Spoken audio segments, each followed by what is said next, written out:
الحمد لله رب العالمين، والصلاة والسلام على أشرف الأنبياء والمرسلين سيدنا محمد وعلى آله وأصحابه أجمعين، ثم أما بعد. زما د اسلام عزتمند ورونو، ډیر وخت پس بیا سره په یو درس کې مخامخ کیږو او زمونږ دغه درس د نن شپې چې د ذوالحجې د میاشتې اوله شپه ده، دا مبارک شپې دي. د دغه مبارکو شپو په هکله باندې زمونږ نن موضوع ده،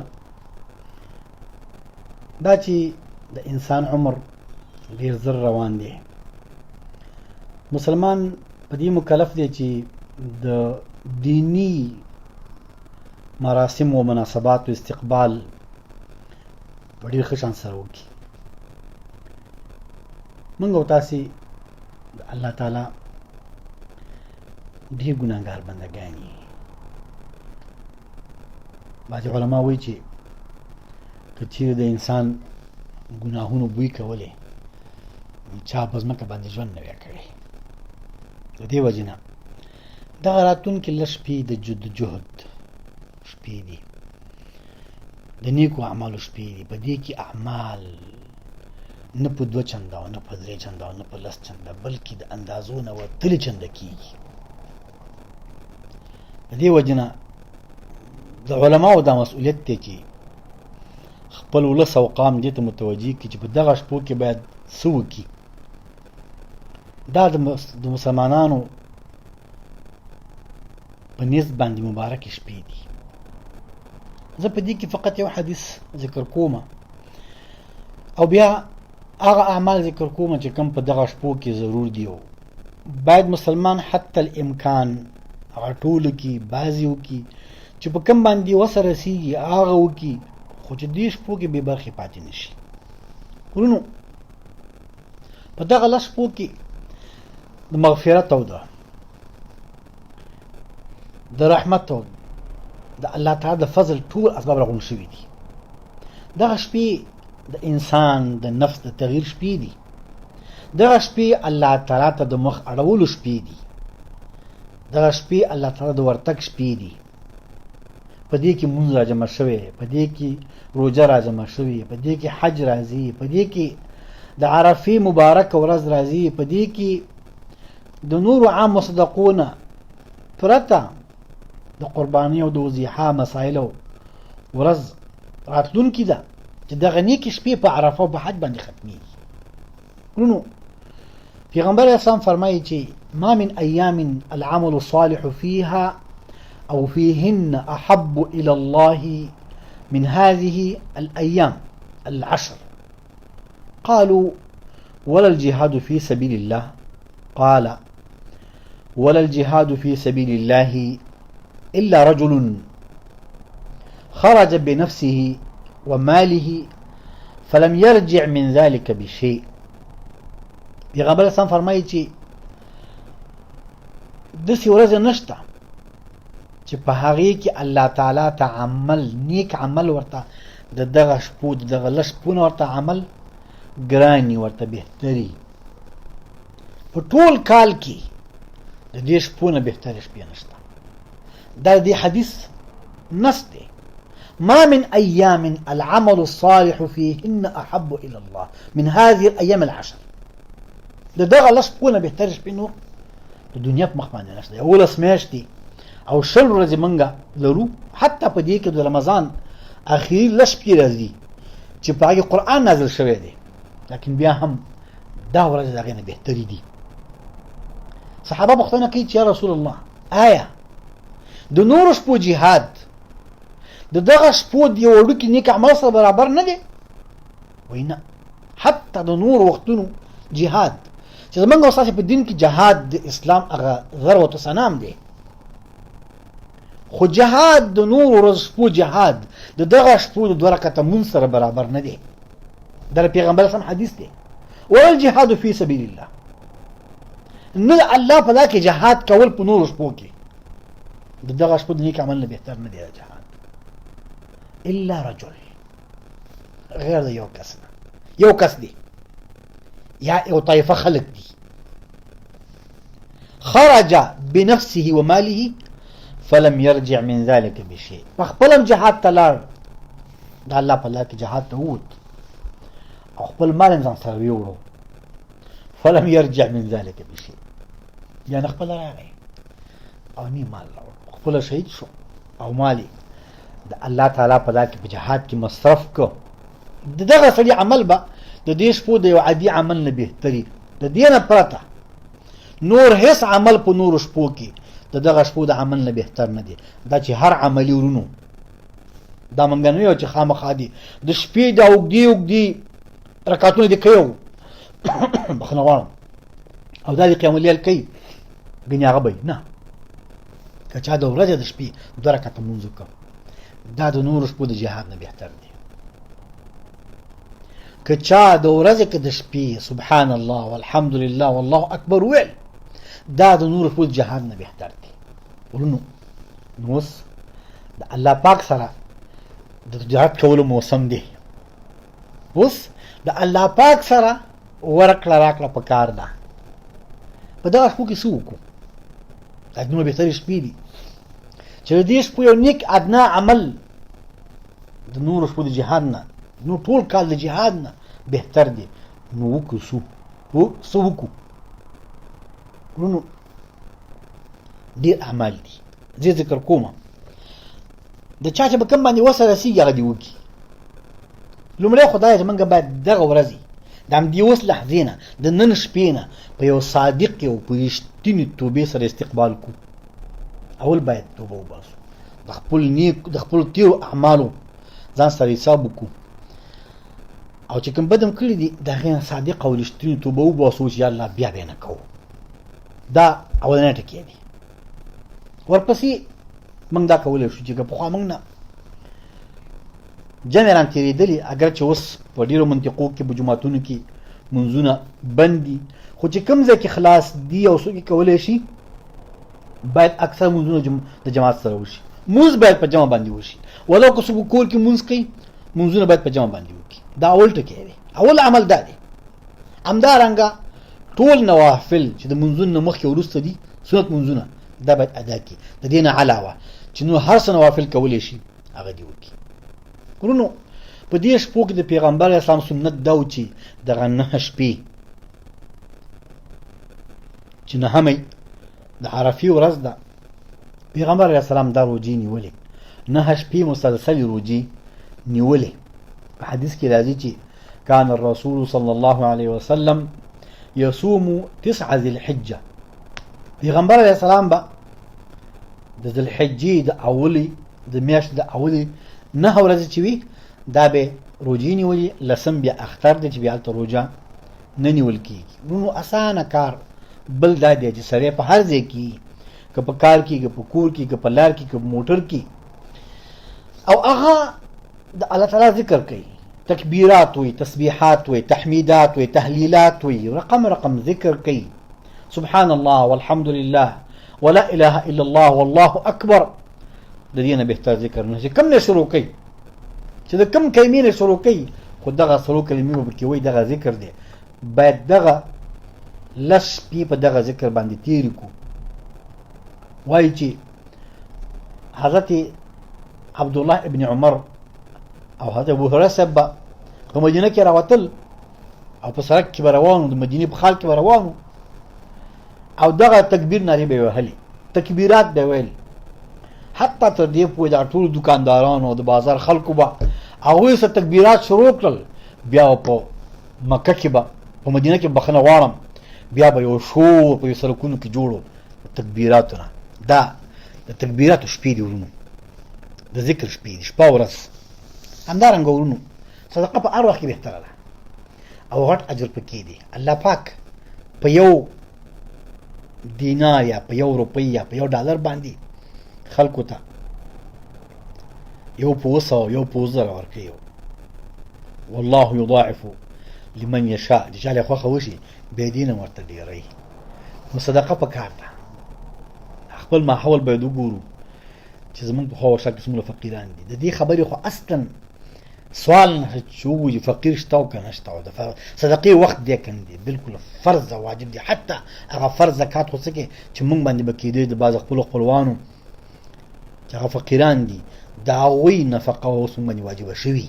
د دې وجې نه صدقه پکار ده د الله په لار کې چې د چا د وسې کېږي. پیغمبر اسلام فرمایي چې ما نقصت صدقه من مال، او بل حدیث کې راځي چې ما نقص مال من صدقه. اس کلم یو مال د صدقې په وجه باندې کمیږي نه، چې ته صدقه ورکړې هغه نور هم زیاتېږي.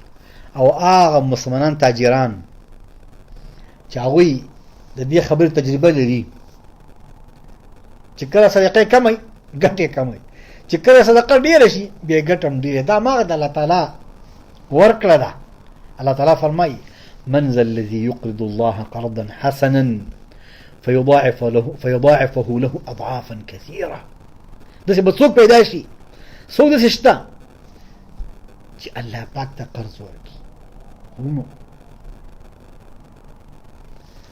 په دې باندې لږ سوچ پکار دی چې موږ بندګان دا مال چې موږ سره دی دا د الله تعالی دی، ګوره زموږ مال نه دی. موږ په دغه مال کې د الله تعالی خلیفګان، دا مال موږ ته الله پاک راکړی، زموږ توره نه ده. دا مال موږ توره نه دی ګټلی، دا د الله تعالی ورکړه ده. خو الله پاک بیا د خپل مال د موږ نه قرض اخلي. من ذا الذي يقرض الله قرضا حسنا فيضاعفه له اضعافا كثيره. داسې به څوک چې الله پاک ته څه مال قرض ورکړي، الله پاک ته قرض حسنه ورکړي، اوس یې ورکړه بیا په ورځ قیامت بیا یې نیکۍ و چنده او یا چنده او سوه چنده او زره چنده والله یضاعف لمن یشاء اخله. ورونو مخکې مې ذکر کړل چې دغه شپو مهم ټکي باید هغه دا په شروع کوو چې هغه یو صادق او رښتینې توبه ده. الله تعالی فرمایي یا ایها الذین آمنوا توبوا الى الله توبه نصوحا. ای هغه کسانو چې ایمان راوړی دي توبه وباسئ، توبه وباسئ، یا الله تعالی ته رجوع وکئ، الله تعالی ته ورګرځئ. توبه نصوحا، رښتینې توبه، ناصحه توبه، نصوحا توبه. نصوحا توبه هغه ده چې په هغې کې انسان څو کارونه وکړي. یو دا چې په ګناه پېمانه شي، ما بد کړي کړي ګناه مې کړې ده. یو دا چې ګناه پرېږدي، دویم شرط دا چې ګناه به پرېږدي. دریم دا دی دا به کلکه اراده کوي، دا عزم به کوي چې زه به بیا دغې ګناه به زه بیا نه ورګرځم. په دغه شرطونو باندې توبه ویسته الله پاک توبه قبلوي. ورونو موږ بیا د توبې په حق باندې مستقل درس لرو. زمونږ علماو، بعضې علماو شاید د ډېر حرص نه موږ ته د توبې لارې سختې کړي. موږ په دې بیا راست کول توبه اوس اسانه ده. ورونو توبه د کامیابۍ او د خلاصون لار ده. ورونو په دغه شپو کې څه کله خو د حج مراسم یا د حج مناسک لږ کمزوري دي. هماغه خلک به حج ته ځي چې کوم په داخل سعودي کې دي، لیکن موږ او تاسو د پیغمبر علیه السلام هدایت پاتې دي. موږ او تاسو کولی شو چې هماغه حج چې خلک هلته کوي موږ یې په کور کې وکړو. او د هغې طریقه دا ده چې پیغمبر علیه السلام په یو حدیث کې فرمایي چې چا د سهار لمونځ په جمع باندې ادا کړ او بیا په خپل ځای کې کېناستو، د الله تعالی ذکر کوي، دعا کوي، قرآن لولي، تلاوت کوي، تر دې چې نور راوخیږي او یو دونې زیره جګ شي، بیا 2 رکعته لمونځ وکړي. که چا دا کار وکړو هغه ته مکمل حج او عمره لیکل کېږي. یعنې دا معنا چې موږ په دغه 10 شپو یا په 9 شپو کې 9 حجه کولی شو چې هره ورځ د ساه موږ جمع کوو او خپل لمانځه په ځای کې کینو، اذکار کوو، تر څو نور راوخیږي، بیا 2 رکعته لمونځ کوو او بیا ځو. موږ ته په دې باندې مکمل حج لیکل کېږي. که د سبا نه موږ شروع وکړو نو موږ به انشاء الله د اختر د ورځې پورې موږ به 9 حجه کړي مقبوله. په بعضې حدیث کې دا راځي چې هغه به داسې حج لکه چا چې پیغمبر اسلام سره حج او عمره کړي، دومره فضیلت پکې دی. تام او مکمل او پوره حج چې پیغمبر اسلام سره کړي، مکمل حج ورته لیکل کېږي. ورونو په دغه شپو کې هر عمل څو چنده کېږي. او بهتر ذکر، بهتر دعا او د الله تعالی سره مشغولېدل د الله تعالی په کتاب کې مشغولېدل دي. په دغه شپو کې د الله تعالی کتاب لوستل، بختور به هغه څوک چې هغه ډېر قرآن ولولي په دغه شپو کې په لس شپو کې د ختم اراده وکړي که هره ورځ 3 یا 4 سپارې ولولي نو انشاءالله چې هغه به د عرفې په مازدیګر باندې ختم کوي قرآن ختمولی شي دغه شپو کې د نیک اعمال یو بل عمل چې دی هغه د قرآن لوستل دي ورونو د استغفار زیات ویل استغفر الله استغفر الله استغفر الله العظيم الذي لا اله الا هو الحي القيوم واتوب اليه دغه ویل په کار دي شپه او ورځ چې کوم ځای کې ستا جبه چلیږي هلته دا ذکر کولی شي د مور پلار سره نیکي که ژوندي او که وفات شوي که ژوندي خو هم ورسره نیکي کېدلی شي د هغوی صلې رحمي په کار ده او که مړی هغوی دپاره دعا او د هغوی لپاره صدقه او خیرات او دا ټول د مور پلار سره صلې رحمي او بر الوالدین کې راتلی شي همدارنګه ورونو صلې رحمي په کار ده د خپل خپلوانو سره ورونو سره د خویندو سره د نورو خلکو سره ورونو یو خطرناکه خبره ته یادوم او هغه دا ده چې موږ او تاسې ډېر نیک اعمال کوو په هغې خوشحاله یي او الله پاک دې قبول کړي لیکن خبردار د پیغمبر اسلام د حدیث دا مضمون دی چې د هر مسلمان سړي اعمال دوشنبه او پنجشنبه اسمان ته خیږي الله پاک قبلوي خو د دوه کسانو اعمال اسمان ته خیږي بېرته راکوزېږي اعمال به څه شي ابه نیک اعمالي هغه قرآن تلاوتي هغه به توبه هغه به منځي هغه به زکات هغه به صدقه هغه به حج هغه به جهادي هغه قیام الليل دغه اوږدو ورځو د ګرمۍ او روجې به الله پاک وایي دا عمل بیرته کوز کړي دا ورته قبول نه دی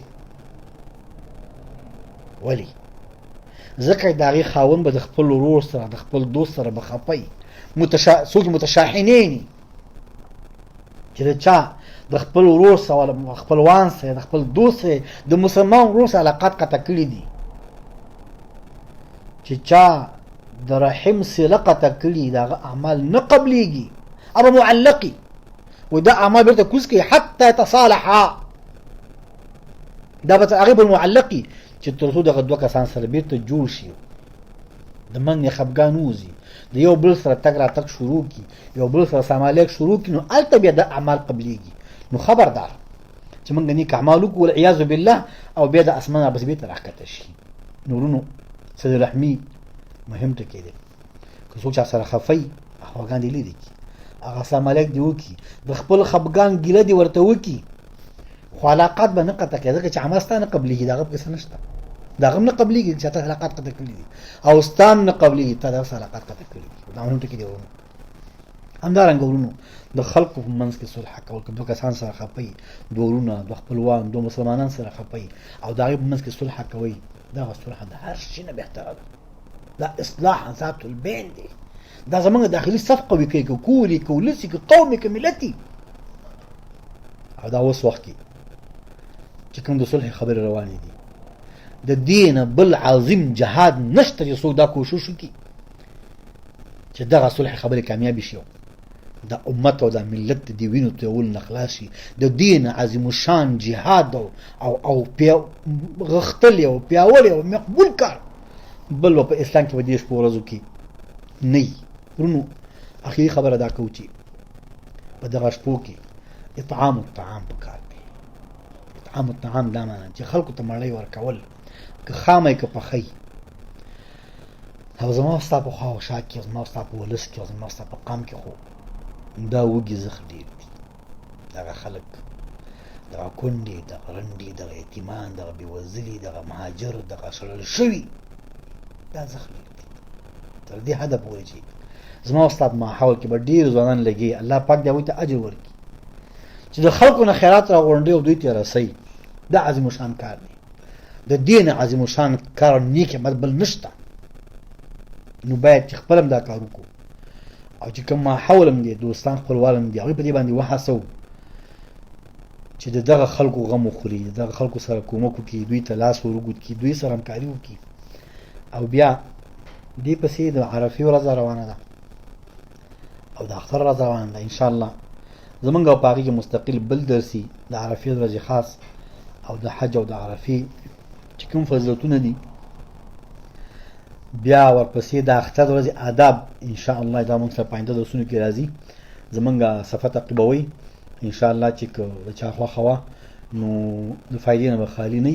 اقول قولي هذا واستغفر الله لي ولكم فاستغفروه انه هو البر الرؤوف الرحيم.